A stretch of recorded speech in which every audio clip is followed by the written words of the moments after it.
Praise the Lord. इफिसियों 2 अध्याय के 1 वचन में लिखा है, उसने तुम्हें भी जिलाया जो अपने पापों और अपराधों के कारण मरे हुए थे। मेरे भाई बहनों, आज हम इफिसियों 2 अध्याय के 1 वचन में 2 वंशावलियों को देखते हैं और बाइबिल बताती है उसने तुम्हें भी जिलाया जो अपने पापों और अपराधों में मरे हुए थे। तो एक वंशावली है जो मरे हुए लोगों की वंशावली है। और उत्पत्ति 5 अध्याय में मैं आपके सामने कुछ छोटे उदाहरण दूंगा। ये आदम की वंशावली है और यहाँ ऐसा लिखा है 5 वचन में, इस प्रकार आदम की कुल आयु 930 वर्ष की हुई, तत्पश्चात वह मर गया। नोट कीजिए। फिर 8 वचन में लिख रखा है, इस प्रकार सेत की कुल आयु 912 वर्ष की हुई, तत्पश्चात वह मर गया। नोट कीजिए। फिर बाइबिल में लिखा है 11 वचन में, इस प्रकार एनोस की कुल आयु 905 वर्ष की हुई, तत्पश्चात वह मर गया। नोट कीजिए। फिर हम देखते हैं 14 वचन में, इस प्रकार कैनान की कुल आयु 910 वर्ष की हुई, तत्पश्चात वह मर गया।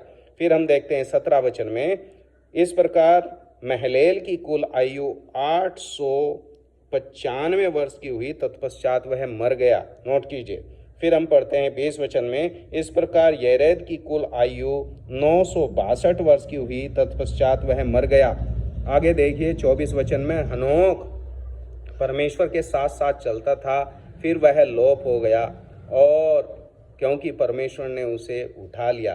फिर हम 27 वचन में देखते हैं, यहाँ लिखा है, मथुसेलह की कुल आयु 969 वर्ष की हुई, तत्पश्चात वह मर गया।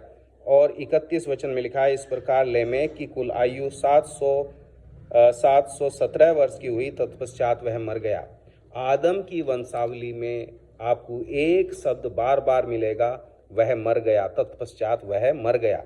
अब मत्ती 1 अध्याय में पढ़ता हूँ और आप कंपेयर कीजिए यीशु मसीह की वंशावली में कितनी खूबसूरत बातें लिखी हैं। और यहाँ लिखा है यीशु मसीह की वंशावली, अब्राहम की संतान, दाऊद की संतान, यीशु मसीह की वंशावली।